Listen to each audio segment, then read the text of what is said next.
믿음대로 됩니다. 말하는 대로 됩니다. 기도하는 대로 됩니다. 여러분, 우리나라 팔도 중에 전라남도 영광군이라고 하는 데가 있습니다. 참 이곳이 독특한 이유가 무엇인가 하면 여러분이 들어보셔도 참 독특하다 싶을 뿐입니다. 왜냐 그러면 이 영광군이 불교, 개신교, 원불교 이 3대 종교의 성지로 불리는 땅이 전라남도 영광군입니다. 한 종교의 성지로 불려도 참 이거 대단하다라고 이야기할 만한데, 불교, 개신교, 원불교 이 3대 종교의 성지로 불리는 곳이 전라남도 영광군입니다.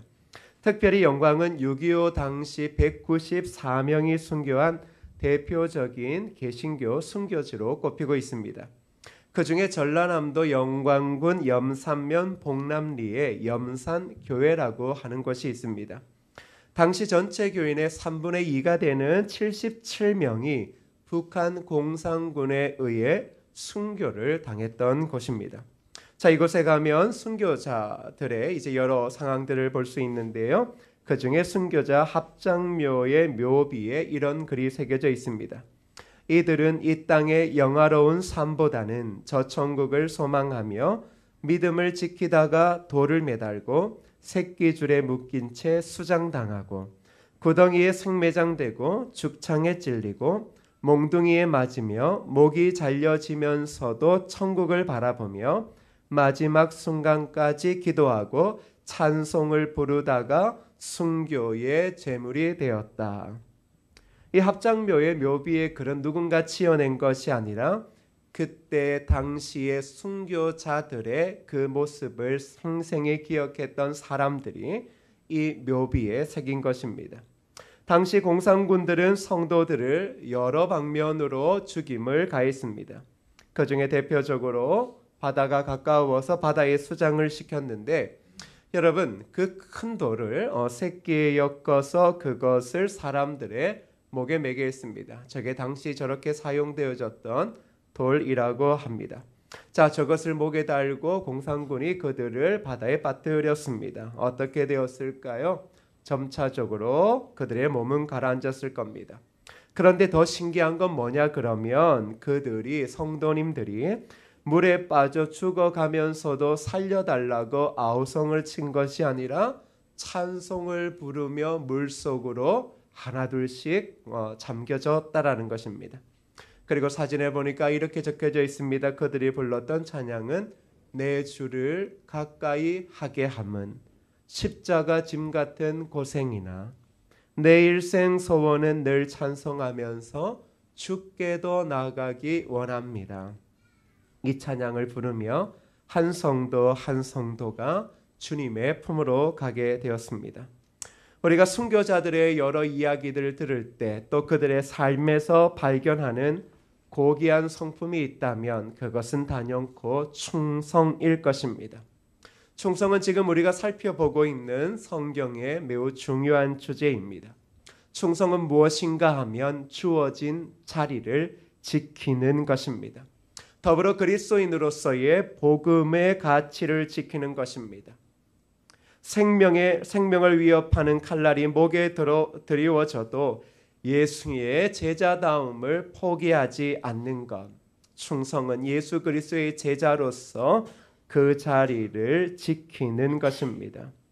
바로 이 땅의 많은 순교자들은 충성된 자들이었습니다.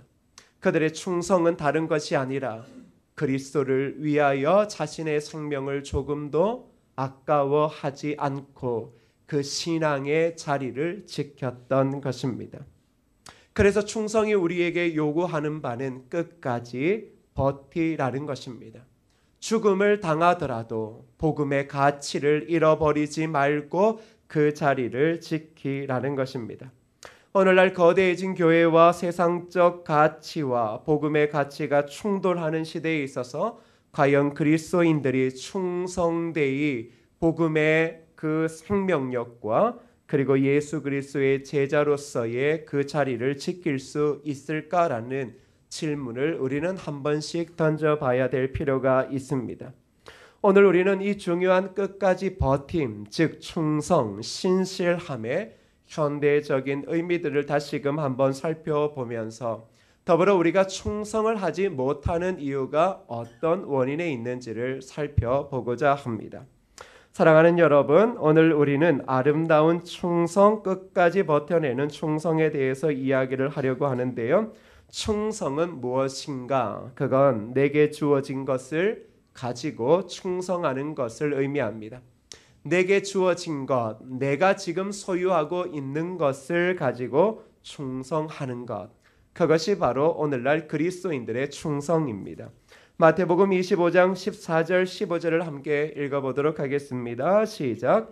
또 어떤 사람이 타국에 갈 때 그 종들을 불러 자기의 소유를 맡김과 같으니 각각 그 재능대로 한 사람에게는 금 5달란트를, 한 사람에게는 2달란트를, 한 사람에게는 1달란트를 주고 떠났더니, 예수님께서 제자들에게 가르쳐 주신 달란트 비유입니다. 주인이 타국으로 가면서 자신의 종들을 불러 자신의 소유를 맡깁니다. 여러분, 주인의 소유가 무엇입니까? 달란트입니다. 즉 자신의 소유, 자신의 재산을 지금 종들에게 맡기더라는 것입니다. 네, 자신의 재산을 지금 분할하여 종들에게 맡기고 있습니다. 여러분, 재산을 맡긴다라는 것, 그것도 주인이 종에게 재산을 맡긴다라는 것은 쉽지 않은 일입니다. 그런데 재산을 맡기고 있다라는 것에 무엇을 알 수 있냐 그러면 주인이 종들을 신뢰하고 있다라는 사실을 우리는 짐작할 수 있습니다. 자, 주인이 종들을 신뢰합니다. 도대체 어떤 주인이기에, 어떻게 마음이 넓은 주인이기에 종들을 신뢰할 수 있을까, 이런 생각도 해보면서, 그런데 여기에 그 종들을 신뢰하며 이 재산을 분할할 때 한 가지의 중요한 기준을 성경은 이야기합니다. 무엇입니까? 바로 종들의 재능대로 이 재산을 분할해 주더라는 것입니다.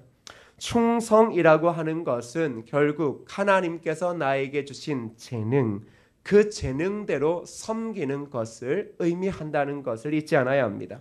한국의 유명한 오페라 가수인 홍혜경 씨는 훌륭한 오페라 가수가 되기 위해서는 자기만의 목소리를 찾아야 한다라고 그렇게 말했습니다. 자, 남의 소리를 흉내내면 노래는 잘할 수 있지만 대가가 될 수가 없다라는 것입니다. 사람들은 자기가 가진 것에 관심을 두려고 하기보다는 자기가 가지지 않고 남이 가진 것만을 주목하려고 합니다. 자, 그렇게 그것을 따라하다 보면 그것이 실력이 될 수도 있지만 잘할 수는 있습니다. 그런데 무엇을 잃어버립니까? 자신의 고유한 생명력, 그 목소리, 그 재능을 잃어버리게 되더라는 것입니다.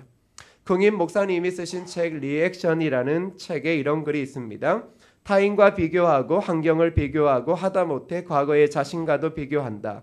과거의 성공과 현재의 실패를 비교하고 끊임없이 불평한다.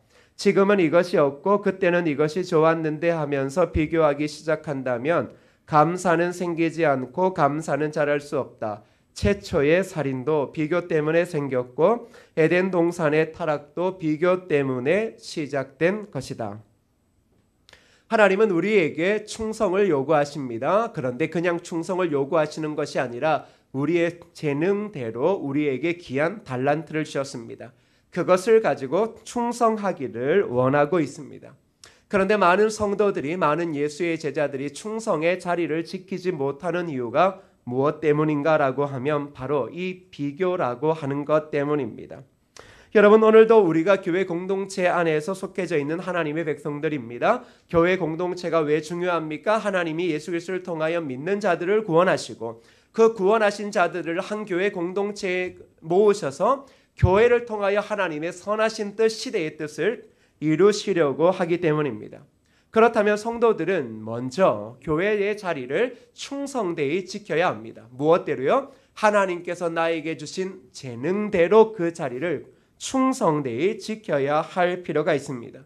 근데 많은 성도들이 교회에서 관계의 어려움들, 여러 어려움들을 이야기할 때도 가장 중요한 한 가지 사실을 잃어버립니다. 내가 주인이 아니라 종이라는 사실을 잃어버립니다.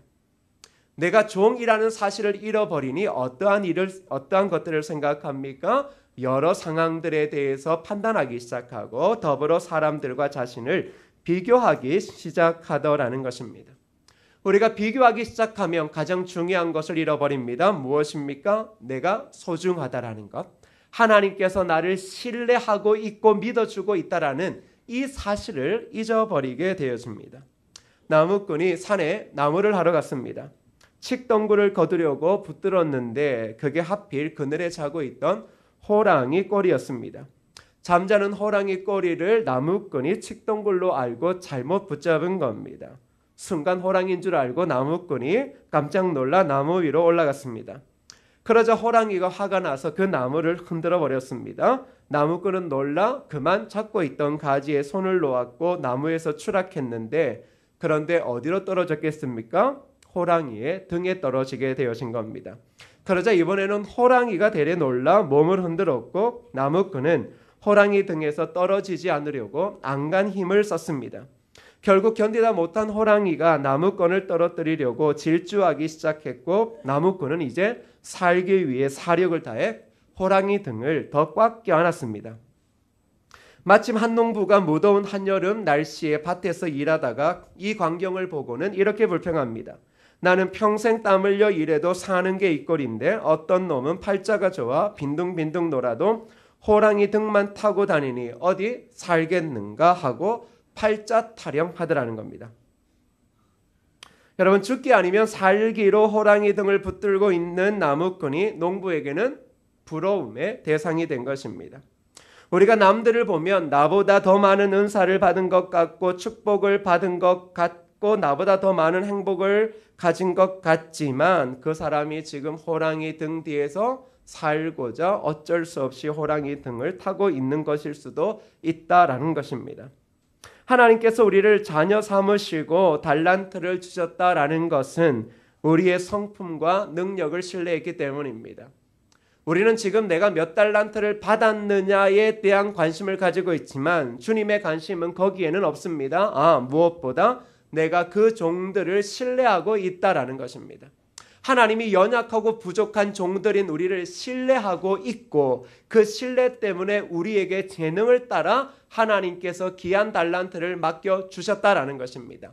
양의 문제가 아니라 무엇입니까? 하나님이 지금 우리를 믿어주고 있다라는 것입니다. 죄인된 우리를, 끊임없이 비교하고 절망할 수밖에 없는 우리들을 하나님의 자녀 삼아주시고 일꾼 삼아주셔서 충성을 요구하시면서 무엇입니까? 믿어주시고 있다라는 것입니다. 믿어주시니 무엇을 요구하는 겁니까? 충성을 요구하는 겁니다. 사랑하는 여러분, 이것뿐만 아니죠.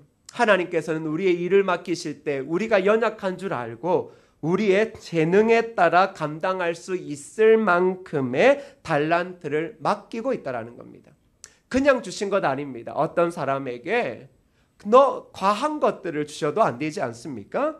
하나님은 그 사람이 감당할 수 있는 만큼의 달란트를 맡기신 것입니다.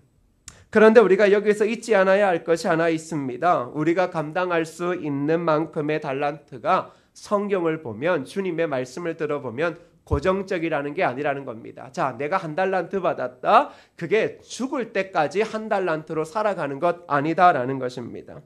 우리가 잘 알듯 나중에 달란트를 많이 남긴 종들에게 주인이 어떻게 합니까? 더 많은 달란트를 맡긴 것을 보면 재능과 능력 그리고 이 쓰임의 그릇은 얼마든지 충성됨을 쫓아서 늘어날 수 있다라는 것을 보여줍니다. 나는 이것밖에 못해요. 목사님 저는 이것만 할게요. 그런 말도 이건 겸손도 아닙니다. 하나님 모르셔서 그런 거예요. 하나님은 우리에게 주신 그 귀한 은사들을 고정화시키시고 야 너는 그냥 밥 한 그릇 먹고 사는 거야. 그렇게 살아. 그러면 이건 뭡니까? 팔자 타령할 수밖에 없지 않습니까? 내가 하나님 앞에 받은 팔자가 이거야. 한 달란트야. 그런데 주님은 우리에게 그런 것들을 이야기하시지 않습니다. 주님은 우리에게 무엇입니까? 우리의 은사들, 우리의 축복의 그릇들, 주를 위한 사명의 그릇들은 충성되이 섬길 때에 한없이 개발되어질 뿐만 아니라 하나님 앞에 크게 쓰임받을 수 있다라는 것을 보여주고 있습니다. 여러분, 우리는 늘 언제나 무엇에 관심을 가집니까? 양에 관심을 가집니다. 우리가 어떠한 존재에서 어떠한 존재로 변화되어졌는지에 대한 관심보다는 내가 지금 하나님 앞에 얼마 받았는가에 대한 관심을 훨씬 더 많이 가지고 있습니다. 그런데 이것이 얼마나 말도 안 되고 터무니없는 것인지를 주님이 이렇게 이야기하십니다. 뭐냐 그러면 2달란트와 그리고 5달란트를 남긴 종에게 주님이 하신 말씀은 똑같습니다. 21절에 보시면 이렇게 말합니다. 내가 작은 일에 충성하였음에 이렇게 말하고 23절에도 보면 내가 작은 일에 충성하였음에. 자, 주님은 2달란트를 남긴 사람, 5달란트를 남긴 종들에게 뭐라고 이야기합니까? 네가 어떤 일에 충성했다고요?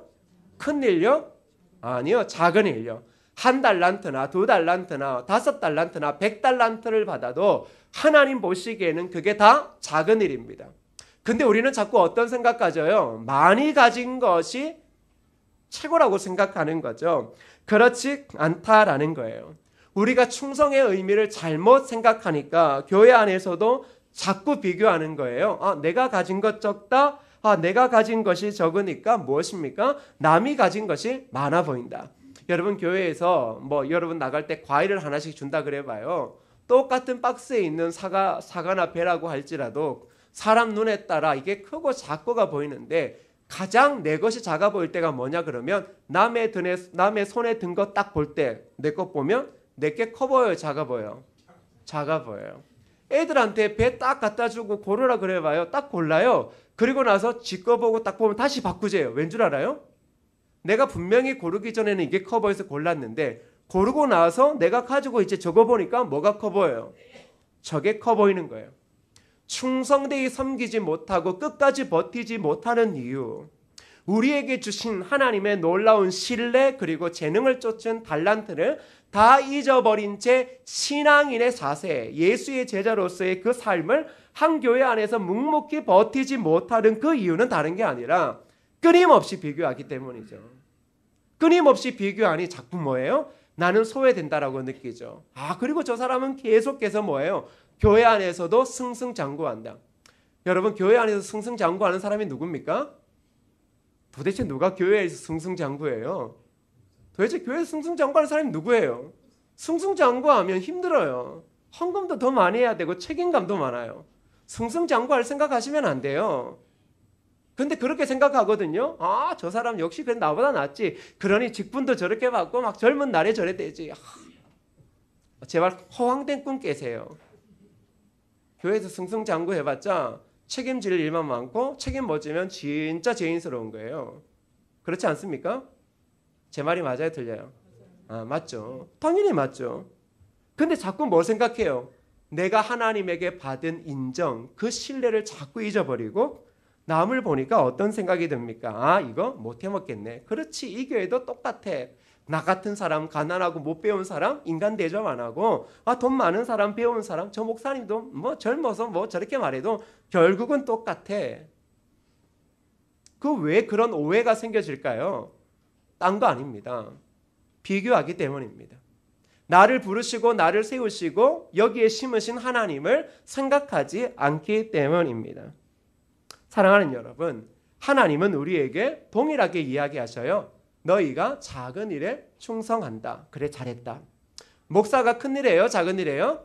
목사가 가장 작은 일 하는 거예요. 왜? 목사는 진짜 시키면 시키는 대로 하는 거예요. 근데 그게 무슨 큰 일이에요? 그냥 하나님이 목사 이렇게 하는 거야? 매뉴얼 주셨다면 그 매뉴얼이 성경이잖아요. 시키는 대로 하는 거예요. 그런데 시키는 대로 안 하고 싶으니까 자꾸 성질이 나는 거죠. 시키는 대로 하는 사람이 무슨 큰 일을 하고 대단한 일을 해요. 가끔 그러시잖아요. 목사님이 대단한 일을 한다고요. 목사가 무슨 대단한 일을 해요? 가장 낮은 곳에 있는 거예요. 목사는 여기에서도 가장 낮고 천국 가서도 가장 낮은 사람들이에요. 근데 무슨 목사가 천국 가면 1등, 어려운 선교지에서 막 힘들어하고 죽을 고비 넘으면 목사보다 더 좋은 자리. 그러면 우리도 웬만큼 어렵잖아요. 근데 여러분은 어떻게 생각하냐 그러면 여러분은 이 어려운 한국 현실 속에서도 묵묵히 신앙을 지키는 것은 이게 참 보잘것없다고 생각해요. 천만에요. 주님 보시기에 우리는 다 작은 일에 충성하는 사람이에요. 작은 일에. 작은 일에 지금 충성하고 있는 거예요. 큰일 하고 있는 거 아니다란 말이죠. 그래서 누가 교회에서 큰일 한다. 그런 말 하면 진짜 하나님한테 혼나요.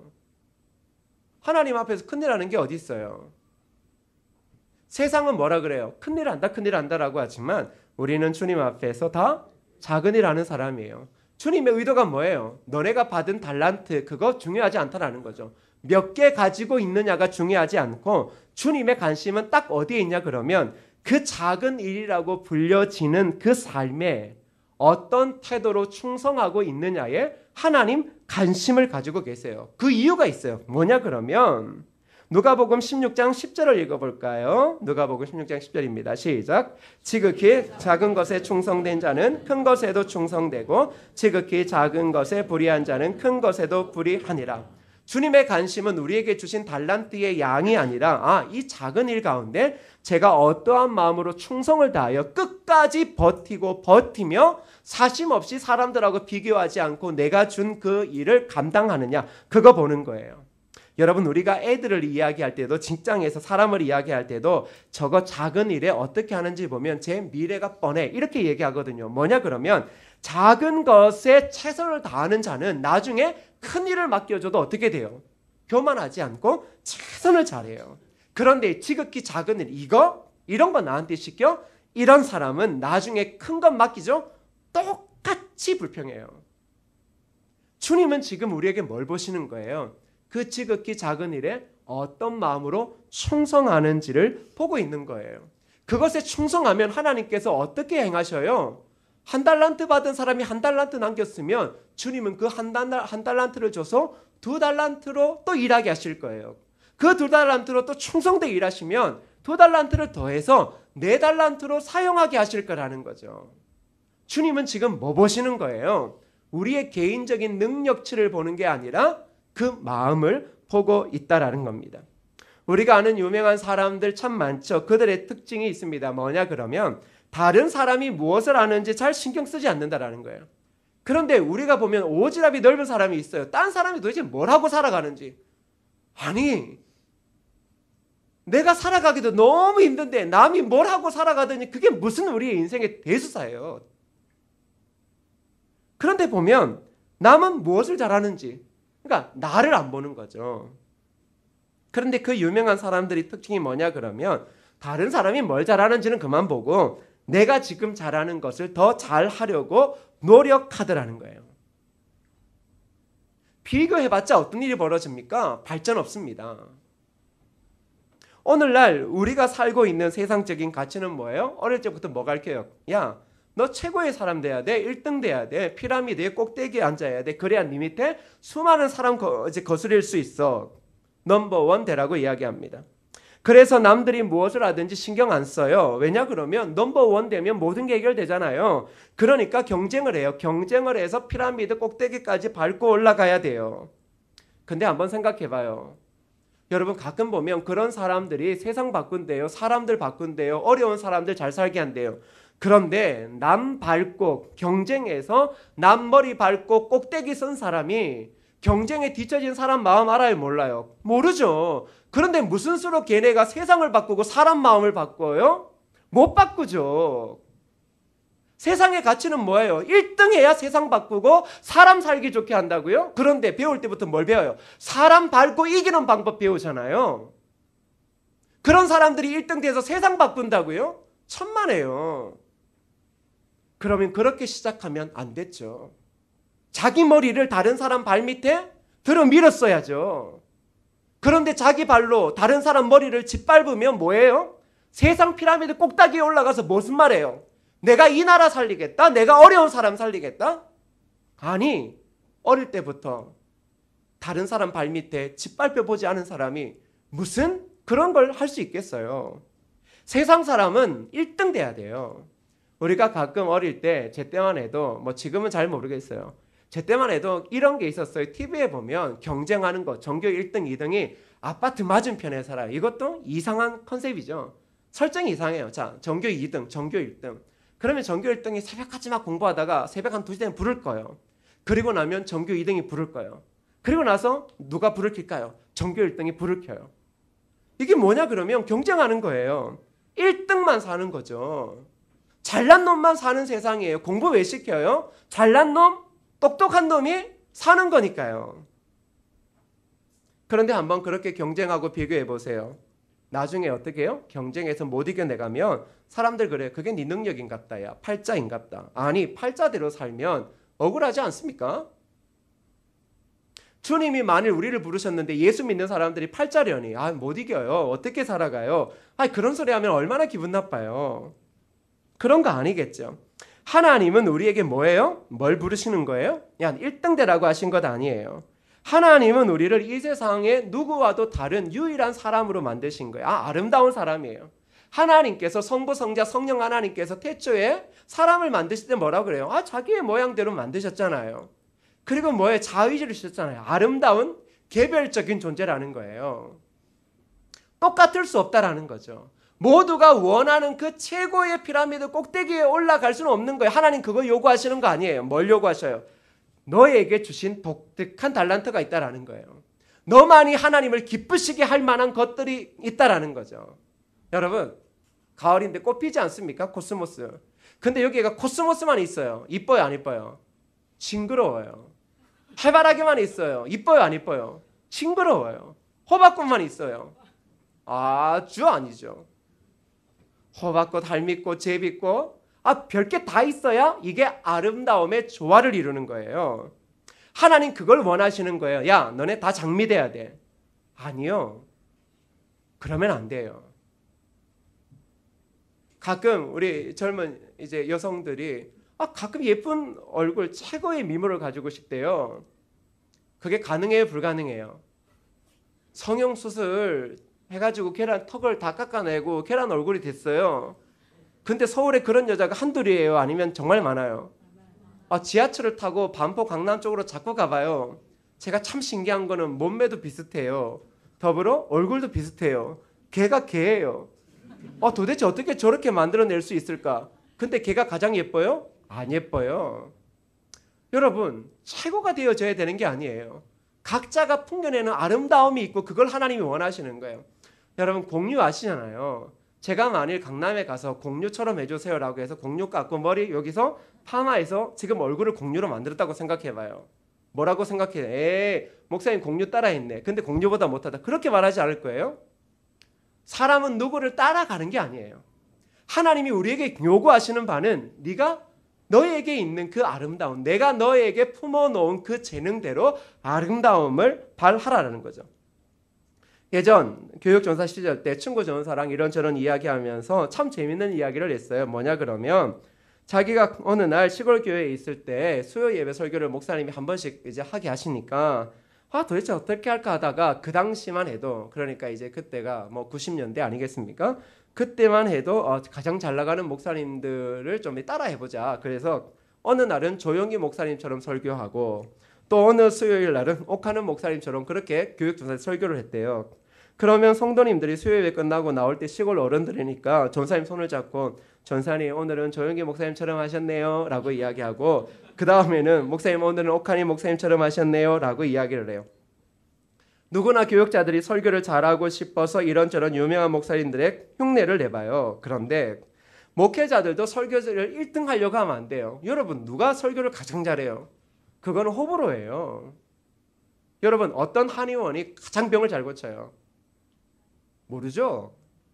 한의사가 거기서 거기지, 하늘에서 떨어진 한의사가 어디 있어요?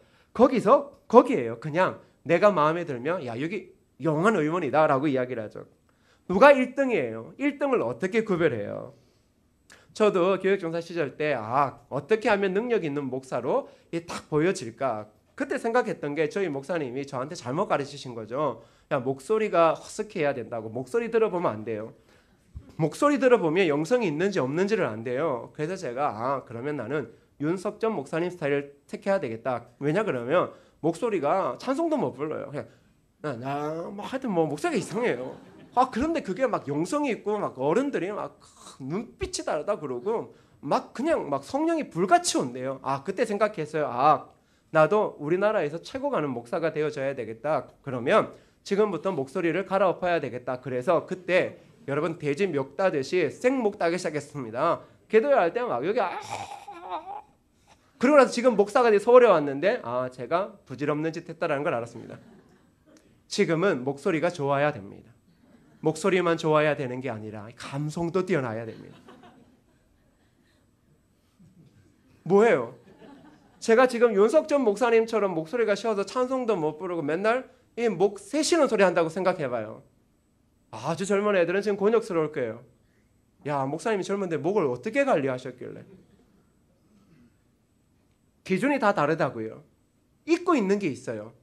다 하나님 앞에 부르심을 받은 건 맞아요. 그런데 올려드리는 향기가 각자가 색이 있다라는 거예요. 충성을 왜 오래도록 못하느냐? 내가 가진 색, 하나님이 나에게 주신 것을 원하시는 것을 자꾸 잊어버리고 누구 생각하는 거예요? 옆 사람 생각하는 거예요. 저 사람 생각하는 거예요. 역시 달라. 아니에요. 그냥 모두가 다 작은 일에 충성하는 예수 그리스도의 제자일 뿐이라는 겁니다. 사랑하는 여러분, 충성이라는 것은 최고가 되어 가장 잘하는 게 아니에요. 그건 바로 내게 주신 달란트대로 하나님이 나의 재능을 아시고 나를 불쌍히 여기셔서 나의 재능대로 주신 달란트를 가지고 묵묵하게 그 자리에서 충성하는 것. 그게 하나님이 우리에게 요구하시는 충성이라는 거예요. 다른 것을 생각하지 말아요. 지난주에도 화장실 청소 이야기했잖아요. 화장실 청소 같은 게 보잘것없어 보일 수가 있거든요. 그렇지 않아요. 하나님은 어떠한 일이든지 충성되게 섬기는 자들을 어떻게 해요? 복 주셔요. 여러분, 화장실 청소를 묵묵히 잘하고 있으면 이 사람이 청결하면 탁월하구나 싶으면 어디 청소시키겠어요? 본당 청소시키고 싶겠죠. 그래 보면 맞아요. 아무 말 없이 불평 없이 내가 하는 일이 보잘것없는 일이 아니라 하나님 나에게 주신 은혜대로 주신 것을 믿고 그곳에서 묵묵하게 섬기면 하나님께서 그 위에 뭘 더해 주셔요? 더 많은 재능들을 더 하여 주셔서 하나님을 위하여 크게 쓰임 받도록 해주시더라는 거예요. 사랑하는 여러분, 교회의 자리, 성도의 자리를 지키는 것, 이거 어렵다라고 말합니다. 관계가 어렵다라고 말합니다. 여러 가지 이유들을 댈 수 있어요. 그런데 내게 주신 은사를 가지고 하나님이 나를 믿어주시고 신뢰해 주셔서 내가 성은교회에 보내주시고 그 일 맡겨주셨다라는 것 생각하면 충성이 그리 어렵지 않다라는 거예요. 그런데 자꾸 내가 가진 것이 보잘것없고 남이 가진 것이 커 보일 때 문제인 거예요. 자, 그래서 여러분들도 직분이 있으신 분들이 조심해야 돼요. 직분이 자꾸 위로 올라갈수록 여러분이 직분 가진 분들이 일하는 것들이 대단한 일인 것처럼 이야기하면 그 순간 상대편은 뭐예요? 그렇지, 나는 하잘것없는 일을 하는 거지. 이렇게 생각하는 거예요. 진짜 하찮은 일을 하는 건 저 같은 사람이에요. 저 같은 사람. 진짜 하찮은 일을 하는 거거든요. 대단한 일이 아니라 하찮은 일을 하는 거예요. 나 같은 죄인, 주님 아니었으면 어떻게 살아가요? 그런 죄인 부르셔서 이것을 세워줬는데 내가 하는 일이 하나님을 위해서는 영광되지만 누구와 비교해봐도 대단한 건 아닌 거거든요. 저 작은 일에 충성하는 거예요. 이걸 대단하다라고 이야기하기 시작하는 건 마음에 교만이 싹 트는 거죠. 내가 대단하지. 그렇지. 내가 대단하지. 우리가 대단하지 않아요. 종이 무슨 대단해요. 종에게 원래 뭐가 있었어요? 자유도 없었잖아요. 그런데 주인이 뭘 주신 거예요? 자신의 소유를 떼어서 나눠주신 거예요. 믿으면서 해보라고 하신 거죠. 그런데 내가 한 일이 크다고요? 그래서 여러분이 저를 추앙하시면 안 되죠. 이 땅의 목사들을 추앙하시면 안 돼요. 목사 추앙하지 않으면 나머지 직분은 이야기할 필요도 없어요. 그래서 이렇게 생각해야 돼요. 목사가 제일 밑바닥, 그 위에 장로, 권사, 안수다 이렇게 생각해야 돼요. 또 이제 분위기 쌓여질 수 있어요. 그렇죠. 제가 맨날 꼭대기에 있으면 어떤 일이 벌어져요? 저기 북한이랑 뭐가 달라요?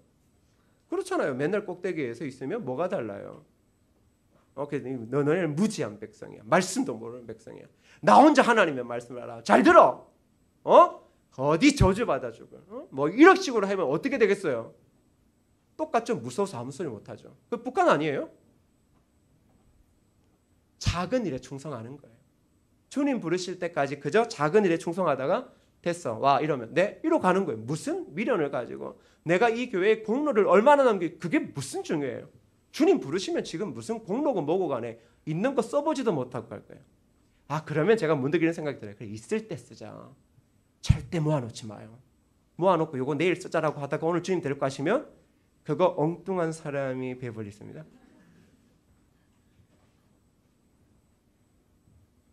대단한 일 한다고 뭔가 꼬불쳐 두지도 마요. 하루하루가 어떻게 달라질지 몰라요. 하루하루가 어떻게 달라져요. 아니면 유언장이라도 좀 다들 써놓으세요. 애들부터 해가지고. 그리고 꼭 그렇게 유언의 모든 재산은 최병욱 목사님에게 할렐루야 막 이러고 이러면 안 됩니다라고 하면서 막 이렇게 한 200장 들고 있으면 작은 일에 충성하는 거예요. 언제 부르실지 몰라요. 그러기에 뭐 하지 말라고요. 자리를 못 지키는 이유가 자꾸 비교해서 그래요. 내 거요. 하나님이 나를 믿고 이곳에 세워주신 걸 믿으라는 거예요. 그러면 경쟁할 필요가 없어요. 그렇죠? 왜? 하나님이 나를 잘 아셔서 이곳에 세워줬다고 생각하는데 뭐가 거기에 경쟁을 하고 싸울 필요가 있어요. 하나님이 나를 잘 아시면 내가 할 수 있는 범위만큼씩. 그리고 그 일에 충성하다 보면 그 힘이 늘다 보면 하나님께서 거기다가 하나 더 얹어주셔서 감당할 수 있게 해주시는 것. 그러기에 사랑하는 여러분, 남들과 똑같은 사람 되려고 하면 안 돼요. 여러분은 하나님 보시기에 가장 아름다운 독특하고도 유일한 사람이에요. 독특한 건 맞은 것 같아요. 참 독특하셔요. 근데 그 독특함이 미움이 아니라 뭐예요? 하나님께서 만드신 거예요. 하나님은 여러분에게 없는 것을 원하시는 거 아니에요.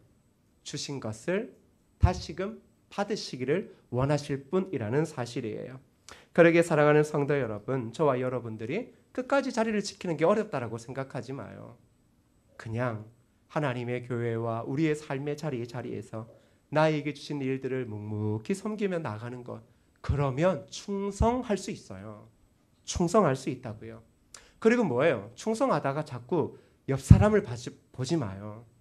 내가 청소에 은사가 있는 사람이 자꾸 식당에서 밥을 하는 걸 가지고 왈가불게 해서는 안 돼요.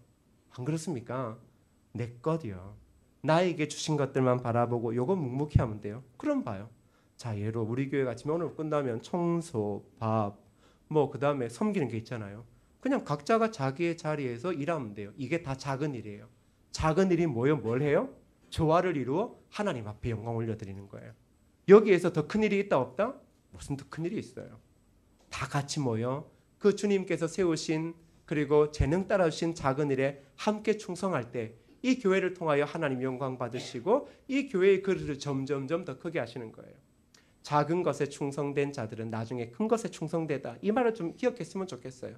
교회 공동체가 지금 작은 것에 충성되어 하나님만 바라보고 나를 세우신 하나님만을 바라보고 나가면 나중에 우리의 그릇을 크게 하셔서 큰 것에서도 교만하지 않고 늘 작은 것에 충성했던 그 마음으로 10달란트, 100달란트를 줘도 그렇게도 충성하게 하실 거라는 사실을 잊지 않으셔야 돼요.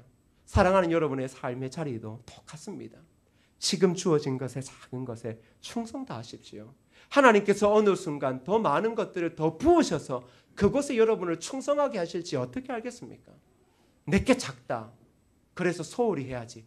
절대 그렇게 생각하지 마십시오. 우리 성은교회가 작다. 그렇게 해서 소홀히 해야지. 절대 그렇게 생각하지 마십시오. 작은 것에 충성된 자를 하나님은 지금 보고 계시고 그 자를 훈련하여 한 시대 하나님의 뜻을 이루시기를 원하고 있다라는 것입니다.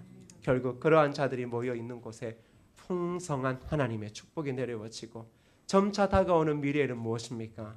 모두가 다 하나님 앞에서 주신 은혜를 따라 아름답게 찬양을 고백하며 제가 주님 앞에 충성을 다했습니다라고 고백하고 또 우리 주님께서 그런 우리를 보시고 착하고 충성된 종아라고 그렇게 부르실 것입니다. 그러한 우리 하나님의 거룩한 백성 충성되어 끝까지 버티고 버티는 백성 되어지기를 주님의 이름으로 축복합니다. 이 시간 그래서 여러분 함께 찬양하실 때요. 예전에 늘 많이 불렀죠.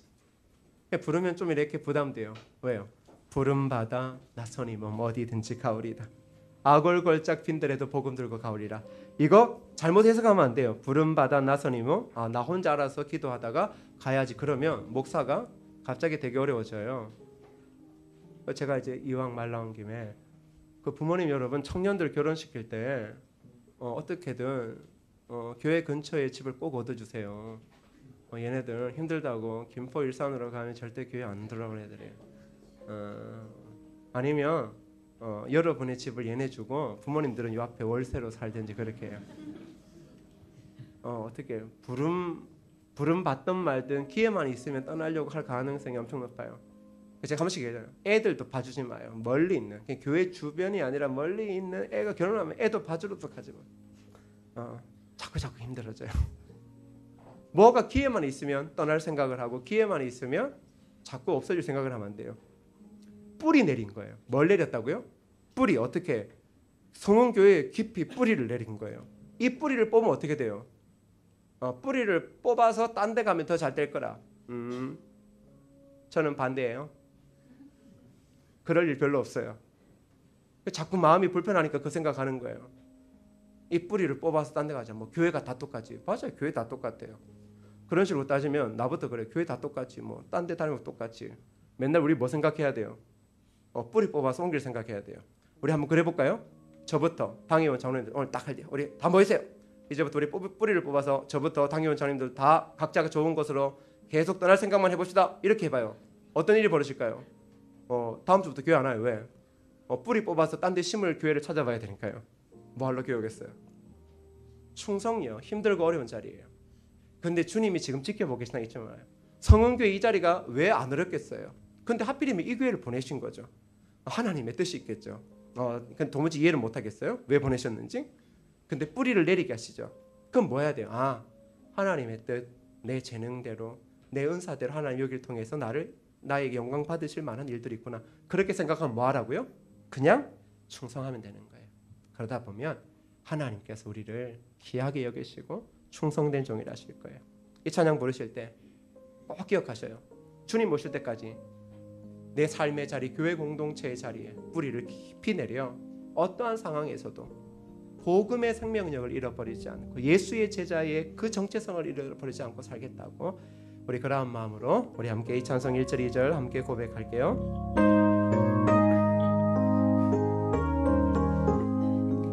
푸른 바다 낯선이 뭐 어디든지 가오리다. 괴로우나 즐거우나 주만 따라가오리니 어느 누가 막으리까 죽음인들 막으리까 어느 누가 막으리까 죽음인들 막으리까 아골골짝 빈들에도 복을 들고 가오리다. 소돔 같은 거리에도 사랑 안고 찾아가서 종의 몸에 지닌 것도 아낌없이 드리리다. 종의 몸에 지닌 것도 우리 다 같이 일어나셔서 3절을 고백하시겠습니다. 존귀 영광 모든 권세 주님 홀로 받으소서.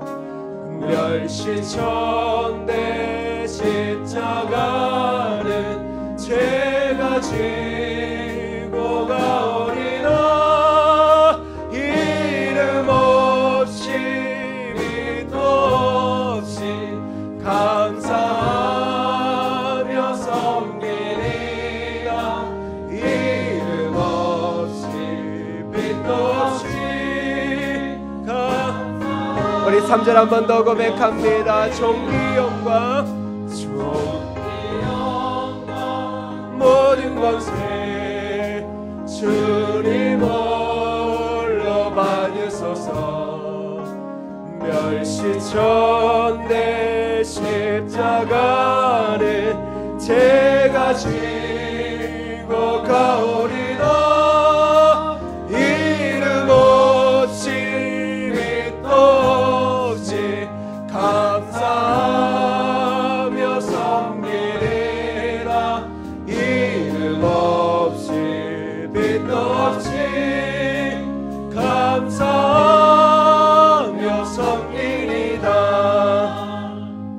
이제는 우리 주 예수 그리스도의 은혜와 성부 아버지 하나님의 무한하고 극크신 사랑과 성령님의 감화 감동 위로 교통하시는 은혜의 역사가 우리를 신뢰하시고 각자의 재능에 따라 달란트를 주셔서 그들의 고유함으로 하나님 앞에 영광 올려드리기를 원하시는 그 하나님 앞에서 충성된 자로 어떠한 사람들과 비교하지 않고 나에게 주신 그 사명 때문에 기뻐하며 충성된 자로 자리를 지켜나갈 거룩한 백성들 머리 위에와 그 아름다운 교회 공동체 위에 이제부터 영원토록 함께 있을지어다. 아멘.